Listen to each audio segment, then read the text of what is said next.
obviously, this changes, to quote my guy, Mavs Digest, Marcel Martin, this changes everything. It does, though. I mean, it kind of caps off, if you guys want these hats, that's why. You should get these hats. Because it is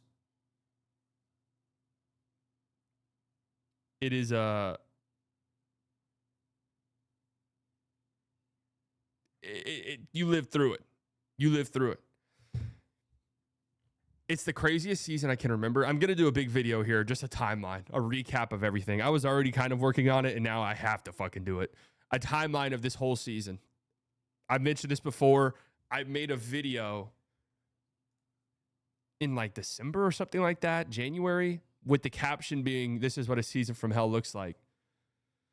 This is what a season from hell looks like 3 months ago. This is a disaster. Can we get much lower? Mind you, this was before the Luka trade. This was before the Luka trade. January 16th. This is what a season from hell looks like. I don't know what that was. I don't even know what that was. I don't know why Spencer Dinwiddie's on the thumbnail. I don't know what that was in response to necessarily. January 22nd. Derek Lively gets hurt. He's out 2 to 3 months. Can we get much lower? And then, of course, boom, the trade.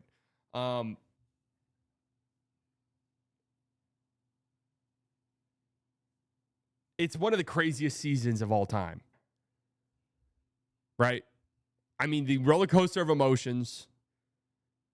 There's the only possible way that this could have been salvaged for the Mavs. The only possible way to have put any hope. And here's one of the things and why I woke up so happy this morning and why I do feel so happy is I felt a feeling about the Mavs. And I feel bad saying this because of the Wizards and the Hornets situation. I'll get to that later. But I woke up this morning and for the first time in 3-4 months, and again, I feel bad saying that because there's Wizards fans who are like, 4 months? But it was like, oh my God. Like I felt excited about the team in a way that I did not think was going to happen for decades. Like just straight up. I thought that it was going to be decades before I felt this again. At least a decade. At least I felt as though, oh my God, there is like, I can think about the Mavs in 10 years and it'd be like, there's a chance they're really good. There's a chance that they're really, really good. How many teams never get saved like this? A lot. First time feeling joy excitement since pre-Luka, to be honest. And there's the excitement of the young guy, the hyped prospect. You know, there's nothing like it. There's nothing like it. It feels good because it buys your team time. It just does. You give them the leeway. You give them a few years. It's incredible. So I am very excited. I'm pumped about it.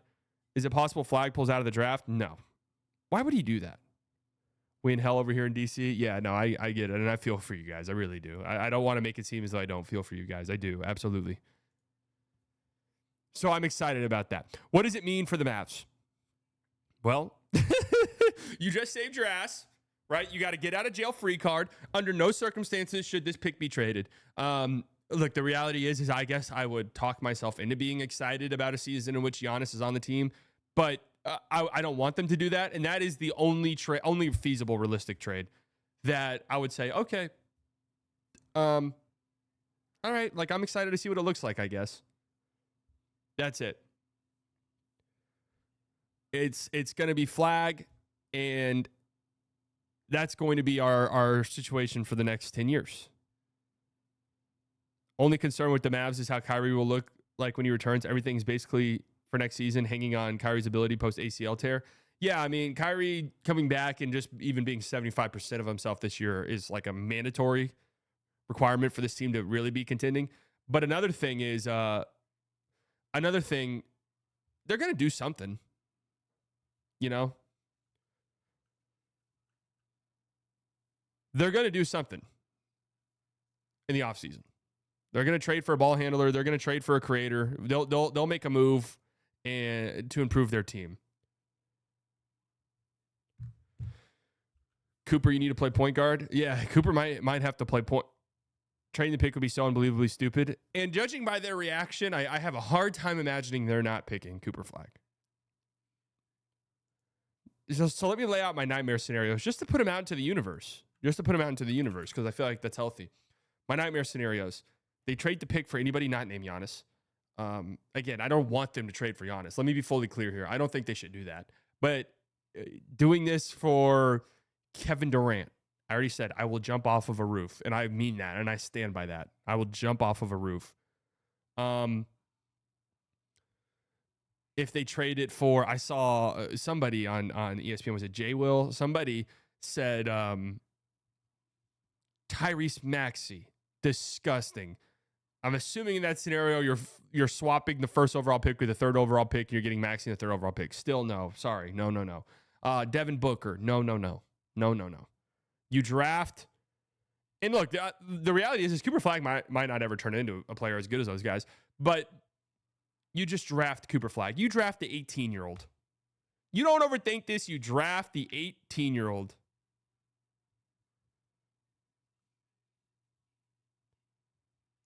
I'm looking at draft lottery night. We needed a 7. The 11th pick belongs high to have a chance. So first one comes as a 10, second one comes as 14, third one comes as 11. So all high numbers. So all the high teams were in Chicago, Portland. Andre Patterson, poor guy sitting next to me, and they pull the next one, and I hit him. I'm like, it's gonna be a 7, and we needed a 7. The 11th pick belongs to Portland. The Portland Trailblazers. That means Dallas has moved inside the top 4. The Mavericks have never won the lottery. They pull a 7. He looks at me, he's like, he needed a 6. Now, you realize that the coin flip with Chicago, if we don't win that coin flip, that picks the Bulls. Crazy.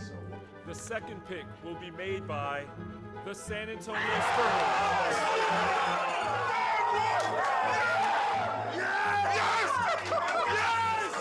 That's not a fake reaction. That is not a fake reaction, guys. That's as real as it gets. I mean, Nico doesn't deserve this. Nico doing his best acting. Let's look at the face. The San Antonio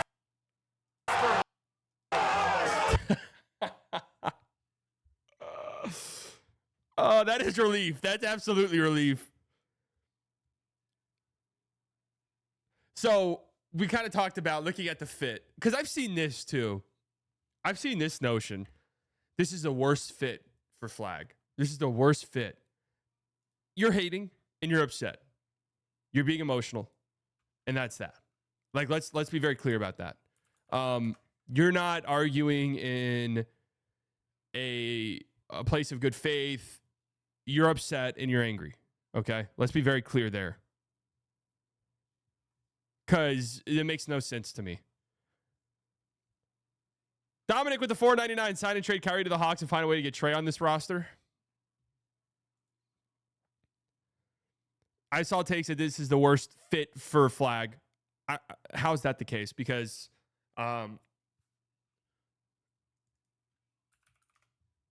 you've got AD, who you can play alongside of. You have a young rookie center and Lively, or a second-year center, now going into the third-year center, Derek Lively, that you can play alongside of. You have an incredible All-NBA level guard that's going to come back from ACL injury. And contrary to what people constantly say, this Mavs team does have pieces to move around and trade if they want to. I don't really get it. This always fucking happens with the Mavs, where it's like the Mavs have nothing to trade. That's what they kept saying. I think it was before they got Kyrie, or maybe it was after. It was like the Mavs have nothing to trade. They've got nothing to trade. They've got nothing to trade. And it's just like, they do. They have as much to trade as anyone else, really. Not anyone else, but I mean, they can make moves if they want to. Lively and Kyrie, the Duke connection as well. Yeah. And the Mavs have to get a ball handler, and they will get a ball handler. And now a guy like Flagg, assuming you take Flagg, but a guy like Flagg is such a versatile player. And people always say guard 1 through 5. I don't know if I'll buy into that. Immediately, he looks too skinny to guard a 5. He's 18 years old, so he'll have to grow into his body. But looks too skinny to guard 5s. Like, that feels, even 4s scare me a little bit, at least physical 4s. 1s, like, come on. People always say can guard 1s. Like, do we think Cooper Flagg is guarding a guy like Tyrese Maxey? Well, probably not, right? But a similar player to an elite help defender, yeah, that's what everyone calls him. But similar defensively to like, I'm trying to think of a good comp. I mean, people have said Scottie Pippen. That feels insane to me, just to put somebody in that category. I've seen people say KG. I mean, again, that's just an insane thing to put somebody, even Andre Kirilenko. Like that's a lot, saying a lot, right? But if you were to, okay, somebody like Andre Kirilenko, well, that's just like this piece you can move around the board. Right? Like building around this guy should, in theory, be incredibly easy. It should be incredibly easy.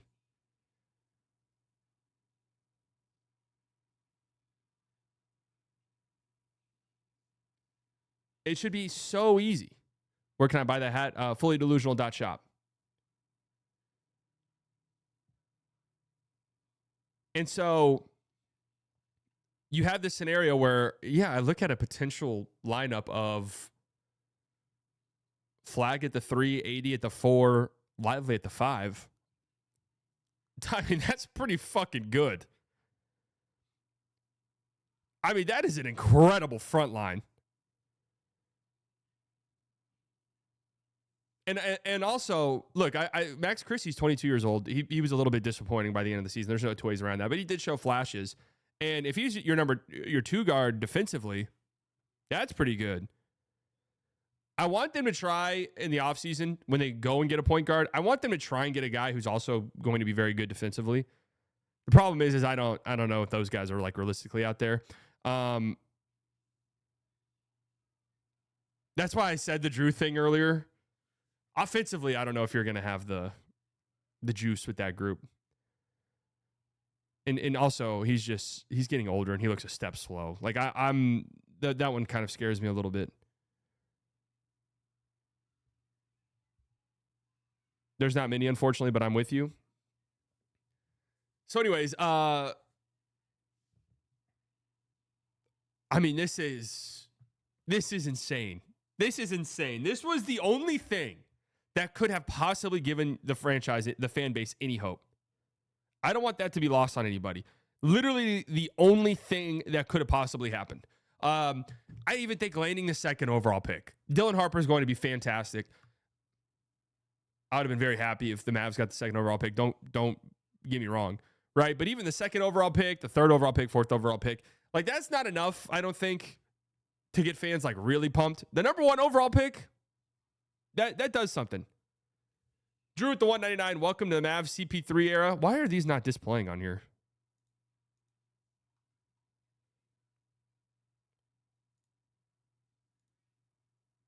What's going on here?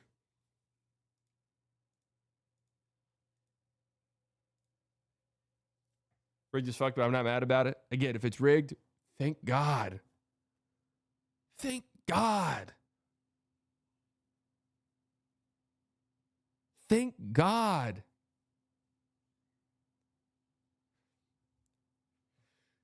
So immediately I think, so people saying it's a bad fit.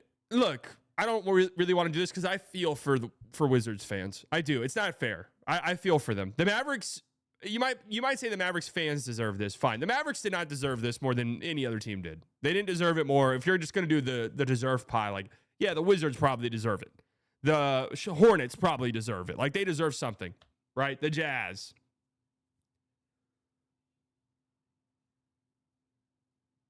The fans, yeah, the fans deserve it. That's what you could say, right? But, like, no offense. I'm saying that to say this. Like, if Cooper Flagg is the worst fit for him, it's the worst fit for him. Like, why are the Wizards better? Seriously. Like, I like some of their young guys. You know, I like Sarr. I like Bub Carrington. I love Coulibaly. But, like, let's get serious. Why the fuck, and no offense, and you guys know I love my Charlotte Hornets, but why the fuck are the Hornets a better fit? Like, really? The Hornets? What's their track record? Deserve ain't got nothing to do with it. That's true. So why is it like going to a team that is good? They are good. With a guy you can learn under in Anthony Davis, Kyrie Irving will come back. You have a great young center in Derek Lively. How is that bad?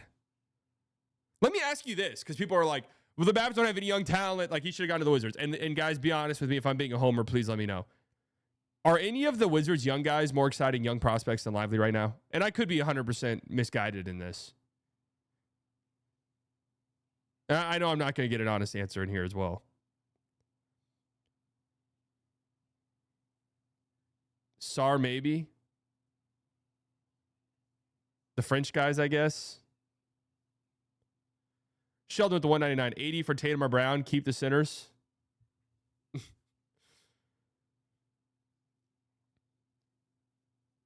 you really like Bilal, I mean, Bilal would be the guy I would listen to. I like Sar, but like, I know I'm getting all defensive level center and Lively every single year. Sar is better than Lively. Yeah, I'll draw the fucking line right there. Like, better potential or better right now? Lively's health is the only reason why I'm even entertaining this conversation, by the way. Like, that's the only conversation, the only reason I'm even entertaining this conversation. Hey, Sally, no Shams bomb yet. Want to let you know. All right, cool.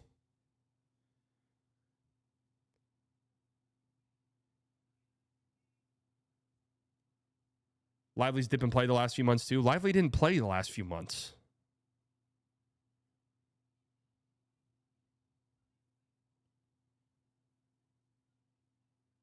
Could you build a Giannis package around Lively, or would Milwaukee demand Flagg? Oh, you're not getting Giannis without the number 1 overall pick in the trade.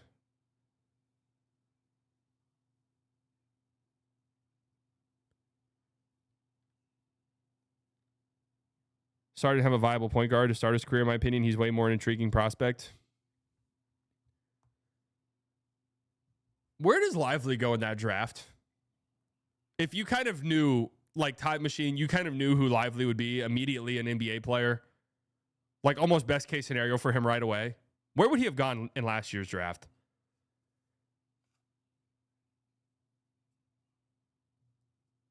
I think top 5 pretty easily.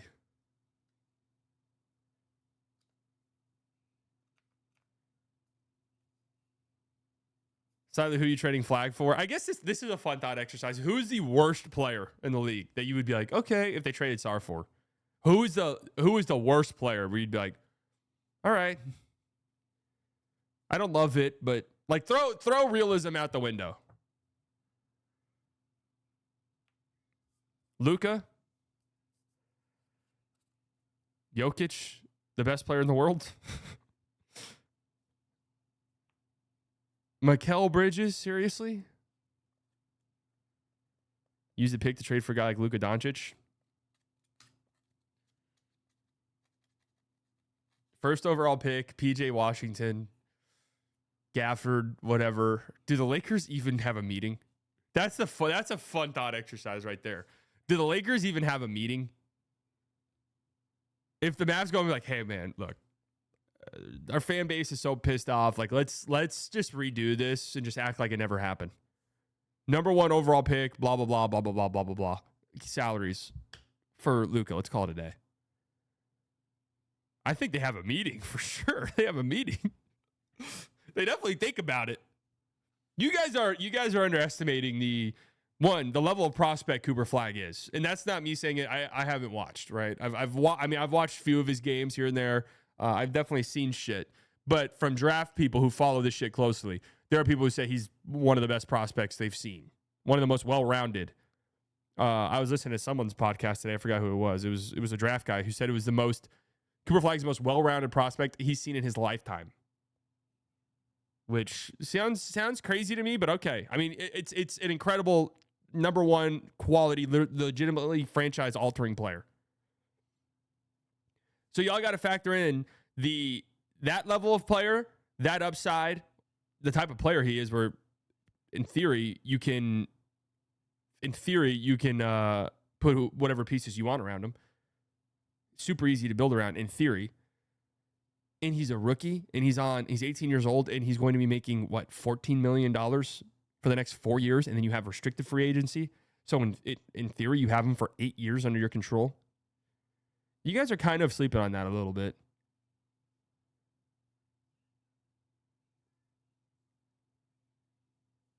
He's not the all-around prospect AD was. Like, I don't know. That's literally what somebody said. I forgot who it was. Oh, it was on the Bill Simmons podcast. So it was Jay Kyle Mann.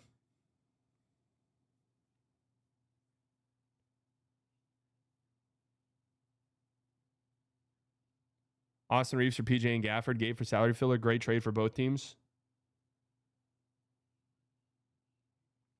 Gafford for Reeves would be interesting. I sort of think that I don't get that one's been tossed around. I don't get why the Lakers would do that. Sheldon with the 499. Keep the LA 29 pick. It's going to be good. Luka is gone. He can't win in the West. East is an easier path. West is too loaded short term and long term.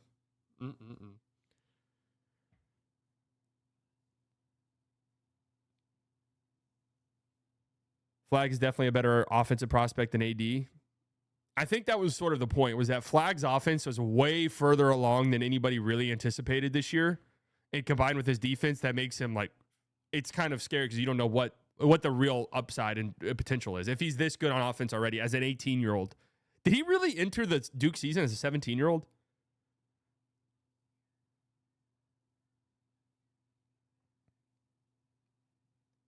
So let's just have this conversation right now. Because I said, who's the worst player y'all would trade for Flagg? And Luka was the answer.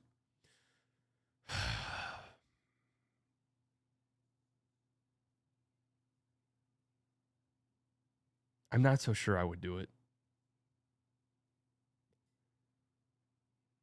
I'm not so sure I would do it if I'm the Mavericks. I just have to be honest with you.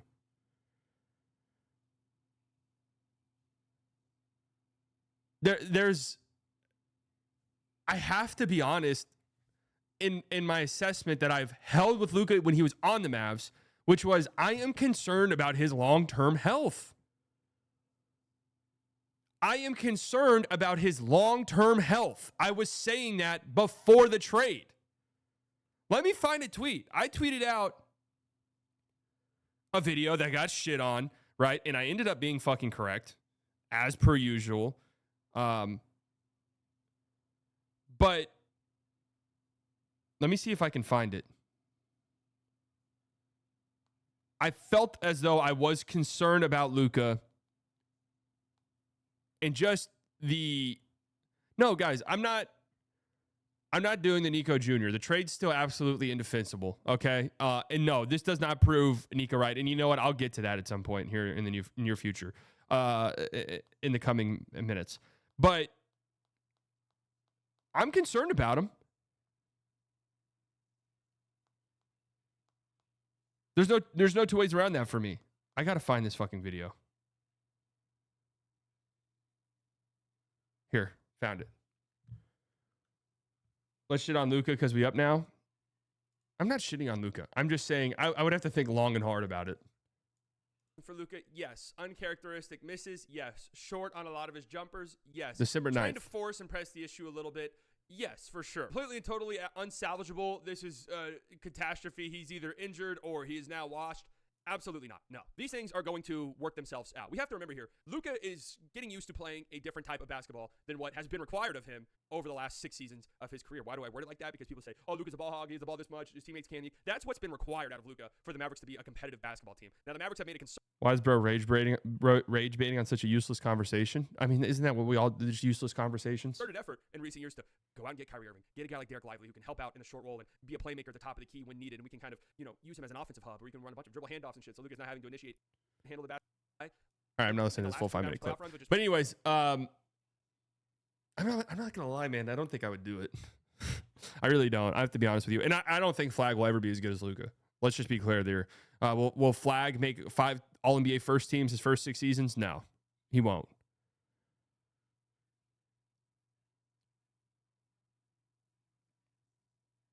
He won't. But am I like 1,000,000% confident Luka's going to lock in and return and like take conditioning and stuff like that as seriously as possible, and recovery as seriously as possible, so he can have the longest career possible and the best career he can possibly have. I'm not 100% sure of that. I'm just not. I'm not. I think he will, but I'm not 100% confident he will. Giovanni with the $5. I'd love to know Luka's reaction finding out Dallas got the #1 pick. I'm sure he doesn't really give a fuck. Cabbage with the 279. East will be ass with Cooper and Giannis in the West. I am a Luka fan. I love him to death. It's why I even say shit like this. Because otherwise I would not care. Otherwise I wouldn't say anything. I wouldn't care. I'd call him fat and he can't play defense and move on.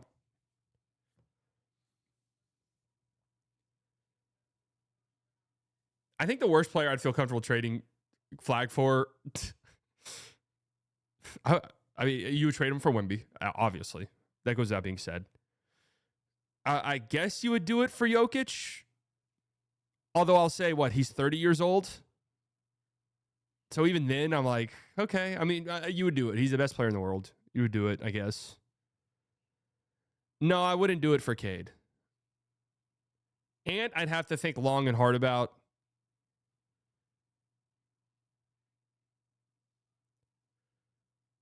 Shea. I'd have to think about.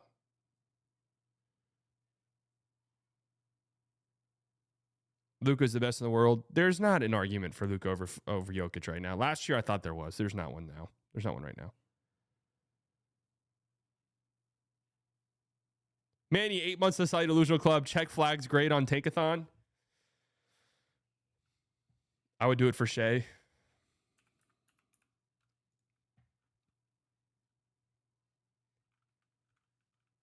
Can you get back to that, Luka? Yes, I think he can. Will he? Not sure. Yeah, that's where I'm at.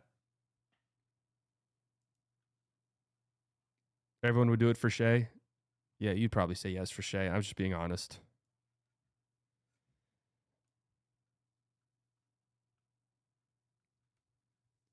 There's no conversations about Luka as a basketball player. Yeah, you have to consider contracts and age. That's exactly it. You're factoring in, you're trading a guy who's going to be making $14-15 million for 4 years for a guy who's going to be making $50-60 million. And what that does for your team.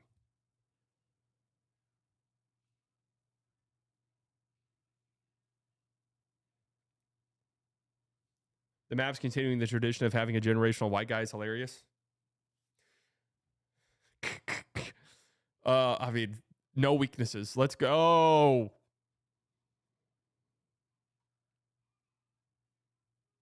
God, he was so good in that Arizona game too. I remember watching that game and I was just like, fuck, man. Whoever's going to end up with this guy. I can't believe it's the Mavs. I really can't believe it's the Mavs. I'm not going to lie. I'm looking at this. I don't even think I'd trade him for Wemby.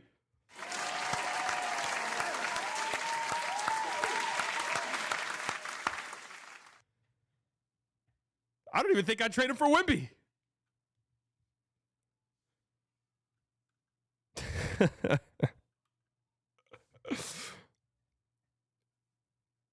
Are you the next generational white guy the Mavs draft? Is possible.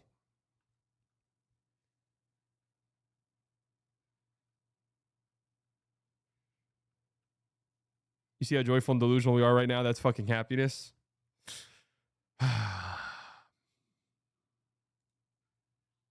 I'm smiling. I can't help but smile, guys. I can't help but smile.